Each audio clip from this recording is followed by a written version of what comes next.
In the quiet mountains of Colorado, far from the noise of cities, an astronomer named Daniel Carter worked late into the night. His small observatory sat on a hill, surrounded by tall pine trees that swayed gently in the breeze. Inside, the room was dimly lit, with glowing screens and humming machines filling the space. Daniel spent most of his nights scanning the skies, searching for anything unusual. He wasn't famous or rich, just a curious man who loved the stars.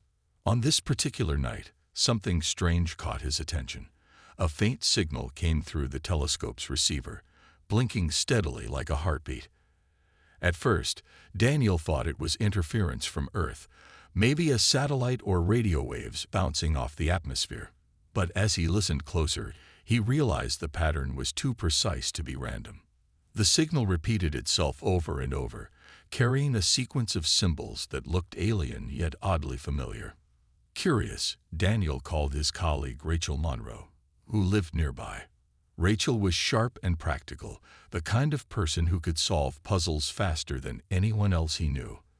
When she arrived, bleary-eyed but intrigued, they began analyzing the signal together.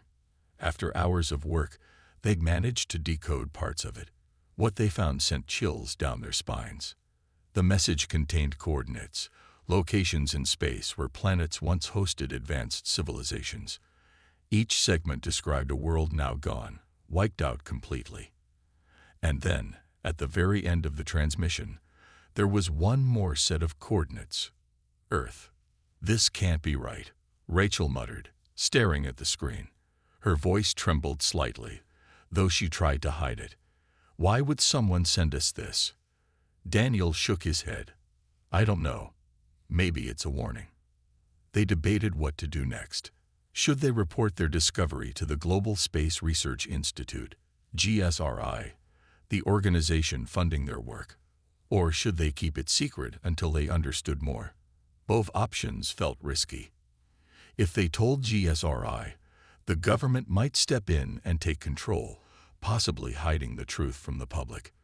But if they stayed silent, they risked missing the chance to warn humanity about whatever danger loomed ahead. Before they could make up their minds, trouble arrived. Early the next morning, a group of men in suits showed up at the observatory. They claimed to be agents from GSRI, sent to investigate unusual activity.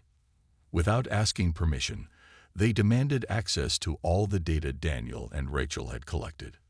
One of them, a stern-looking man named Dr. Alan Hughes, watched closely as his team confiscated computers and hard drives. "You've done good work here," Hughes said coldly, his tone suggesting anything but praise. "But this is bigger than you two. Leave it to the experts."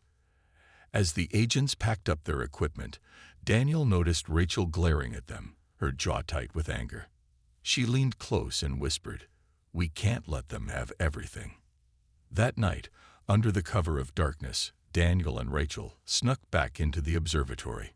They grabbed a backup drive containing copies of their research and fled into the forest. As they drove away, headlights cutting through the misty roads, neither of them spoke. The weight of what they'd uncovered pressed heavily on their shoulders.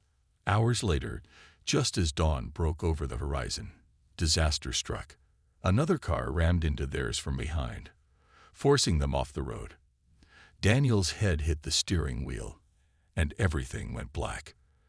When he finally woke up, groggy and disoriented, he found himself lying in an old barn. Rachel was nowhere to be seen. A woman stepped out of the shadows, her face calm but serious. "My name is Evelyn," she said. "And if you want to live, you'll listen carefully." Daniel blinked, trying to focus on the woman standing before him. Her name was Evelyn, she had said, but her calm tone and piercing gaze made him uneasy. The barn smelled of hay and damp wood, and sunlight streamed through cracks in the walls, casting long shadows across the floor. His head throbbed where it had hit the steering wheel, and his thoughts were still fuzzy. "Where's Rachel?" Daniel asked, his voice hoarse. "What happened to her?" Evelyn crossed her arms. "She's alive. For now. But if you want to keep it that way, we need to move quickly." Those men who attack you aren't going to stop until they get what they want. What do they want? Daniel struggled to sit up, wincing as pain shot through his ribs. The same thing you found, Evelyn replied. The signal. They'd been tracking it for years, just like I have. Only difference is, I'm not planning to use it to hurt anyone. Daniel frowned. Who are you exactly? And why should I trust you? Evelyn didn't answer right away. Instead, she walked over to a table cluttered with maps, notebooks, and strange-looking devices. Picking up a small tablet, she tapped the screen and turned it toward him. On it was a series of symbols, ones he recognized immediately. They matched the patterns from the signal he and Rachel had decoded. I've been watching GSRI for a long time, Evelyn explained. They're not just scientists or researchers. They're hunters, scavengers. Every time someone stumbles onto something important, they swoop in, take it, and bury the truth. That message you found, it's not the first one. There were others, decades ago. People tried to warn the world, but their voices were silenced. Daniel stared at the tablet, his mind racing. So why tell me this now? Why help me? Because you're different, Evelyn said simply. You didn't run straight to GSRI when you found the signal. You hesitated. That means you care about what happens next, not just to yourself, but to everyone else. We need people like you. Before Daniel could respond, the sound of engines roared in the distance. Through the cracks in the barn walls, he saw dust rising along the dirt road outside. Someone was coming. We don't have much time, Evelyn said sharply. She grabbed a backpack from the corner and slung it over her shoulder. Come on. If we stay here, they'll find us, and they won't let either of us leave alive. Daniel hesitated for only a moment before following her out the back door. Together, they slipped into the woods, moving quietly between the trees. The air was cool and damp, and birds chirped overhead, oblivious to the danger below. As they walked, Evelyn filled him in on more details. She told him about other signals like the one he'd discovered, each one pointing to planets where civilizations had vanished without explanation. Some believed it was war or natural disasters, but Evelyn suspected something deeper, a pattern, a cycle that repeated itself across the galaxy. And Earth? Daniel asked, his voice barely above a whisper. What does it mean for us?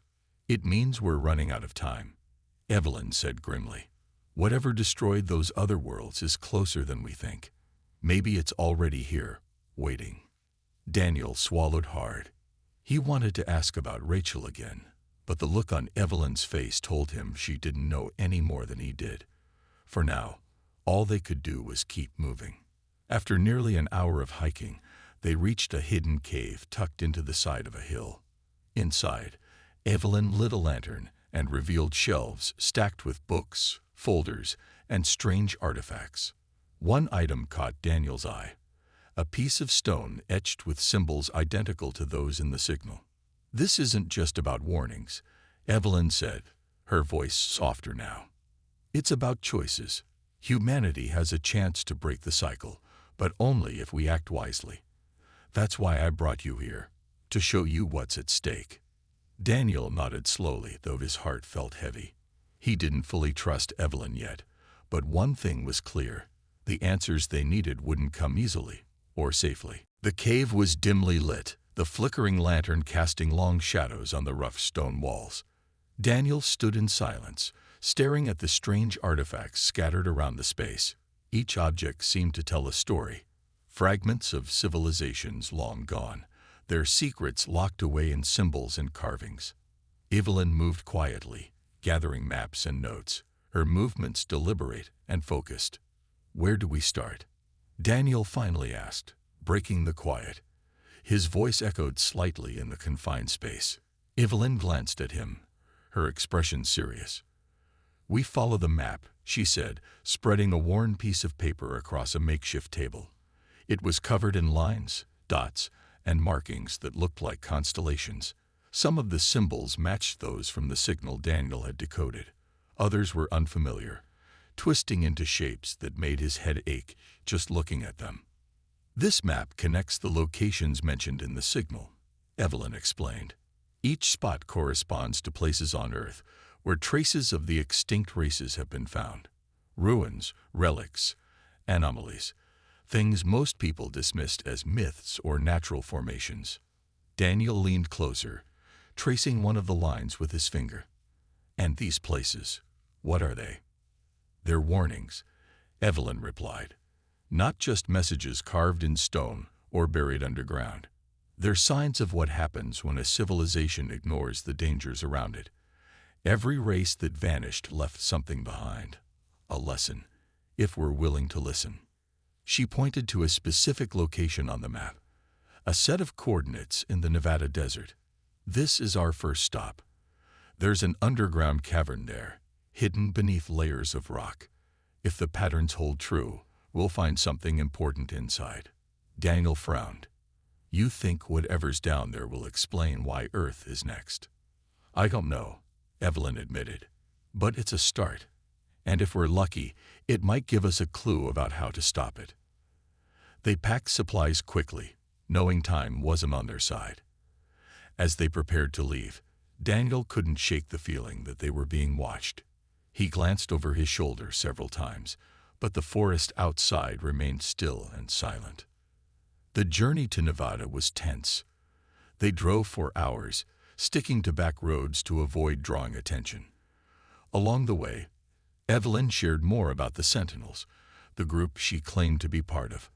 According to her, they were a network of individuals working to protect humanity from threats beyond its understanding. Some believed the warnings came from a higher power. Others thought they were remnants of advanced technology left behind by the extinct races. When they reached the desert, the landscape shifted dramatically. The ground was dry and cracked, stretching endlessly under a blazing sun. Following Evelyn's directions, they parked near a cluster of rocky hills and began searching for the entrance to the cavern. It took nearly an hour of climbing and digging before they found it, a narrow opening barely wide enough for a person to squeeze through. Inside, the air was cool and damp, carrying the faint scent of earth and minerals. The beam of their flashlight revealed walls covered in intricate carvings, glowing faintly as if alive. "This isn't natural," Daniel whispered, running his fingers over the symbols. They pulsed softly, responding to his touch. "No, it's not," Evelyn agreed. Her voice was low, almost reverent. "These aren't just ruins. They're markers, pieces of something bigger." As they ventured deeper, the cavern opened into a vast chamber filled with towering structures that looked both alien and strangely human. Symbols glowed along the walls, pulsating in rhythm, while whispers echoed in languages neither could understand. Shadows danced unnaturally, shifting even when no light source moved. Suddenly, a vision flashed before Daniel's eyes. Cities crumbling into dust, skies darkened by fire, and faces screaming in terror. He stumbled back, gasping for breath. What was that?" he stammered. Evelyn looked grim. "A glimpse of what happened to the others. This place holds their memories and their mistakes." Before they could explore further, a loud rumble shook the ground. Dust fell from the ceiling, and the glow of the symbols intensified. Something, or someone, was coming. The rumble grew louder, reverberating through the cavern like thunder. Daniel and Evelyn exchanged a glance, their faces pale in the dim light. The glowing symbols on the walls flickered faster, casting eerie shadows that twisted and danced unnaturally. It felt as though the chamber itself was alive, reacting to their presence, or something else closing in. "We need to move," Evelyn said sharply, grabbing Daniel's arm. Now, they hurried deeper into the cavern, weaving between the towering stone structures. Each step echoed loudly, making it hard to tell if they were being followed or if the noise came from the shifting earth above them. The air grew colder, biting at their skin, and the whispers around them turned sharper and more urgent. "What are those voices?" Daniel asked, his voice trembling. He couldn't understand the words, but they pressed against his mind.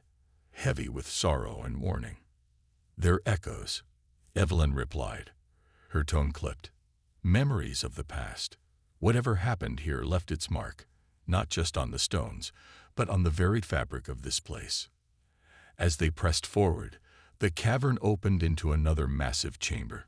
In the center stood a colossal structure resembling a pyramid, though its design was unlike anything Daniel had ever seen.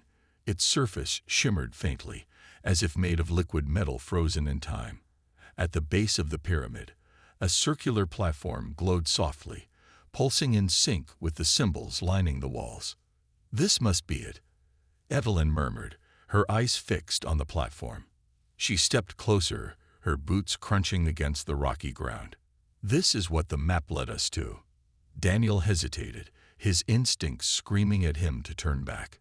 Something about the pyramid felt wrong, unnatural, but curiosity pulled him forward, and he joined Evelyn near the platform. As they approached, the glow intensified, bathing them in an otherworldly light. Suddenly, images flooded their minds without warning.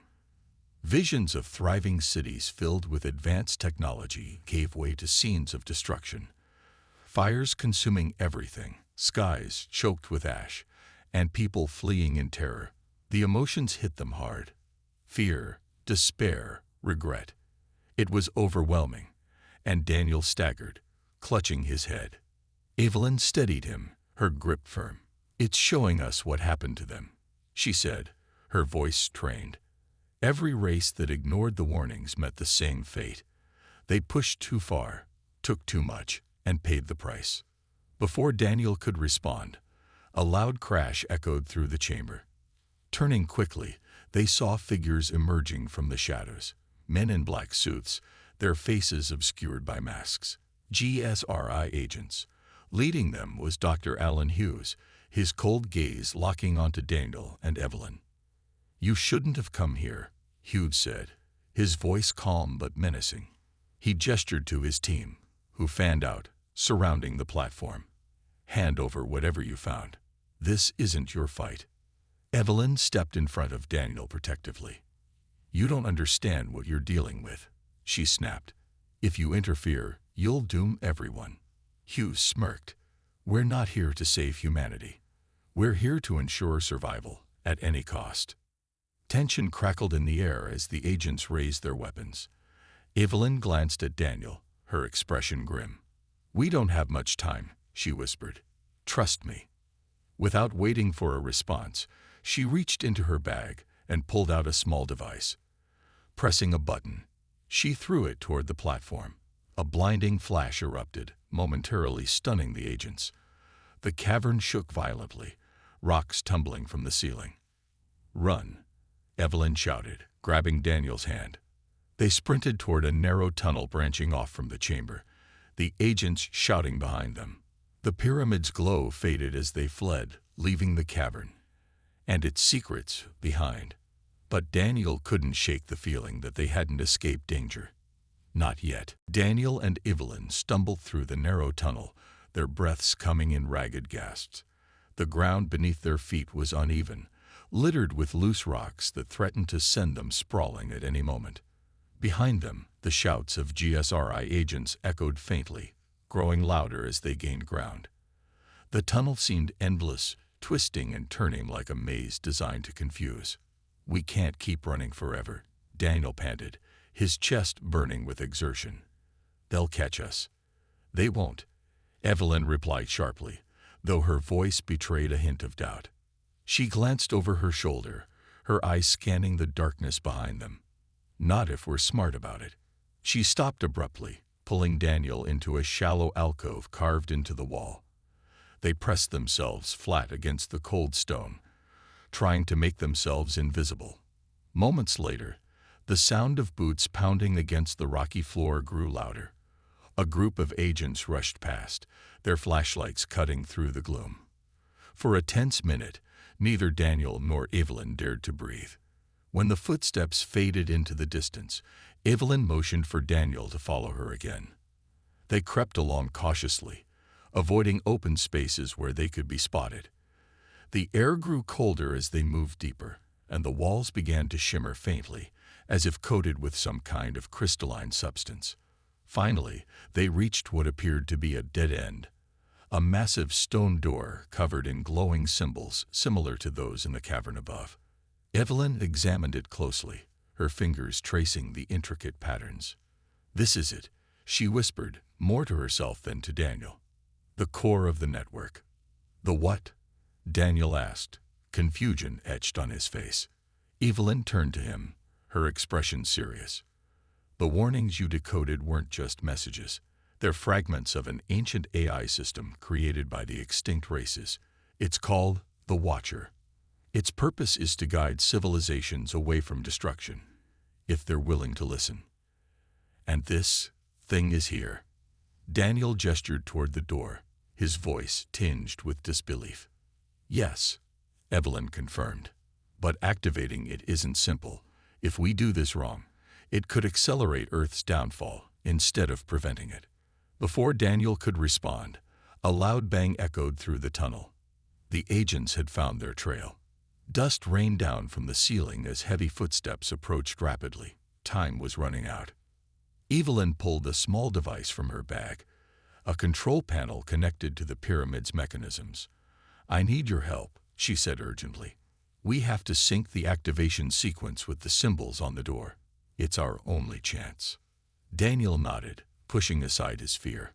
Together, they worked quickly, matching the symbols on the panel with those on the door. The process was painstaking, each wrong move causing the glow to dim slightly. Behind them, the agents were closing in, their voices sharp and commanding. "Hurry," Daniel urged, glancing nervously over his shoulder. "I'm trying," Evelyn snapped, her hands trembling as she adjusted the final settings. With a soft hum, the door began to shift, sliding open to reveal a chamber bathed in radiant light. At its center stood a crystalline structure, pulsating with energy. The Watcher. Before they could step inside, the agents burst into view, weapons raised. Dr. Hughes stepped forward, his face twisted with anger. "You've meddled enough," he growled. "Stand aside." Evelyn didn't hesitate. She lunged toward the crystal, pressing her palm against its surface. Light surged outward, engulfing the room. The agents froze, shielding their eyes as the brilliance overwhelmed them. "You don't get to decide humanity's fate," Evelyn said firmly, her voice steady despite the chaos around her. Then, turning to Daniel, she added, "Get ready. This is going to change everything." The light from the crystal filled the chamber, so bright that Daniel had to shield his eyes. The air vibrated with energy, and the hum grew louder, almost deafening.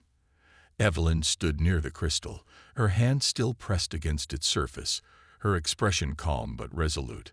Around them, the GSRI agents stumbled backward, their weapons useless in the face of the overwhelming power.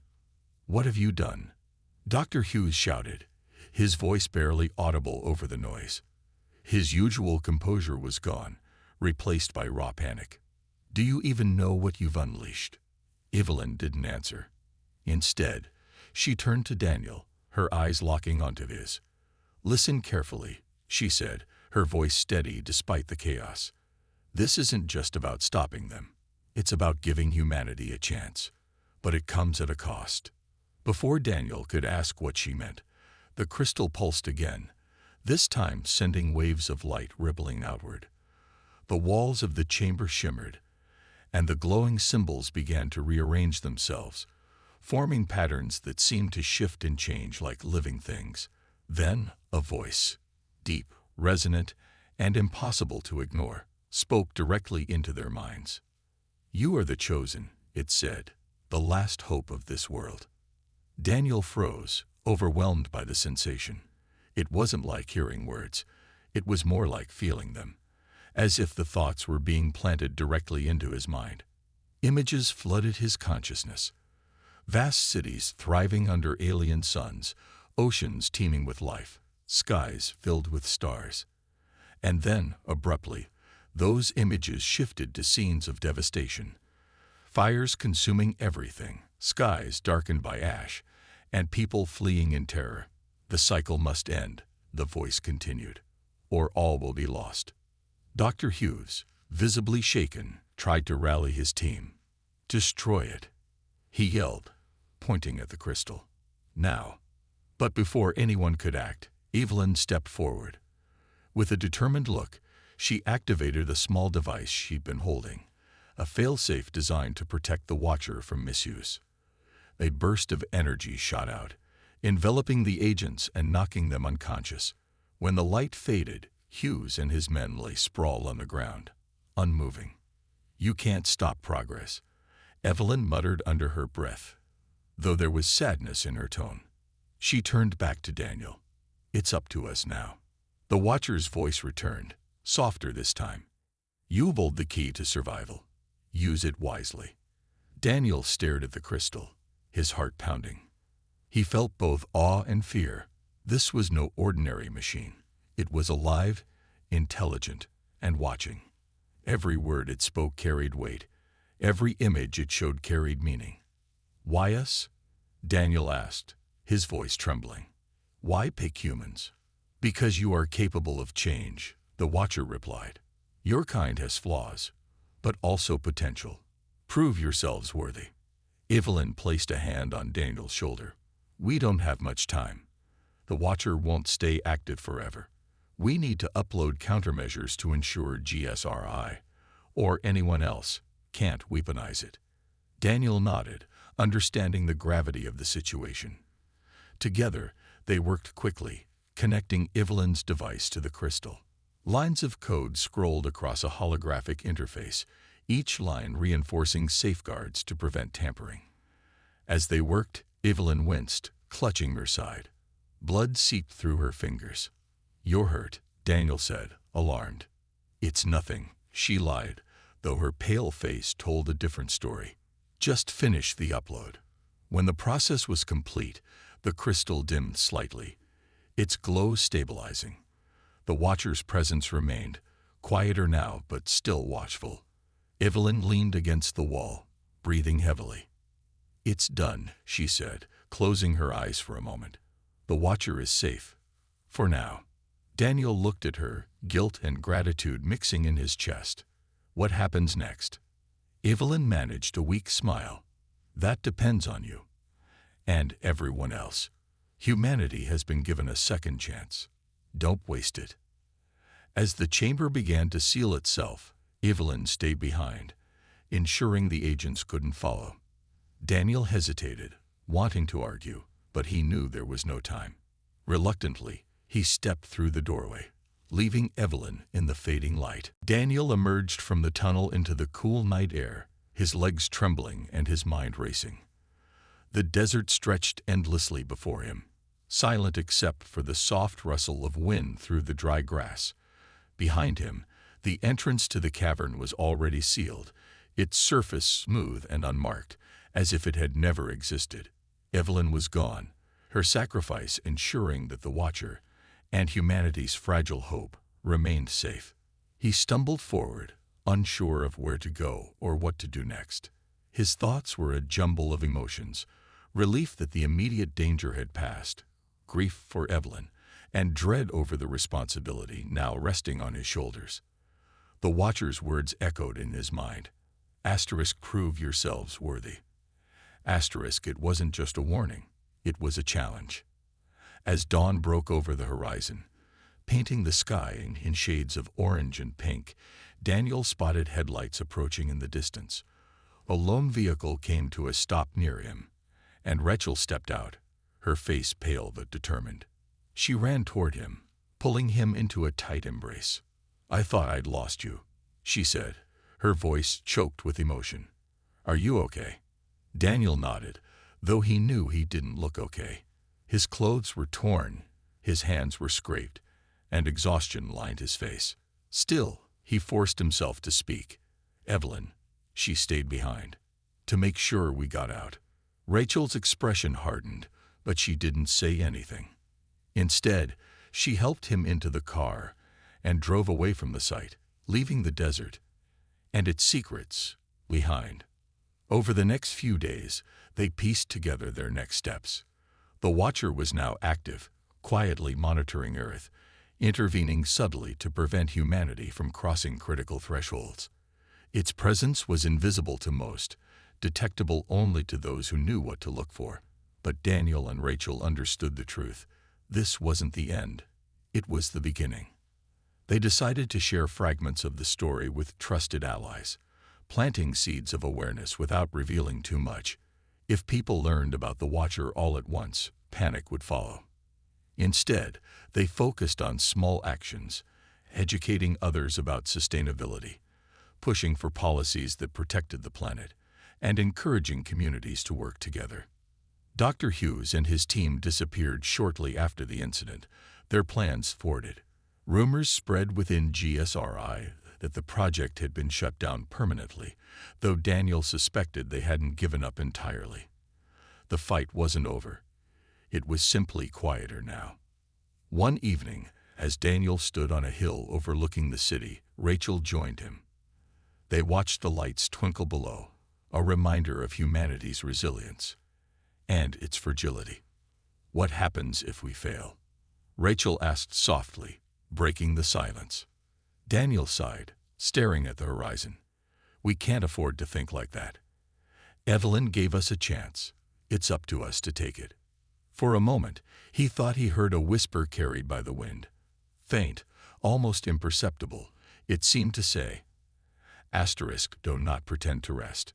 Asterisk. He glanced around, but there was no one nearby. Just the stars above, watching silently. Life on Earth continued, teetering precariously between salvation and oblivion.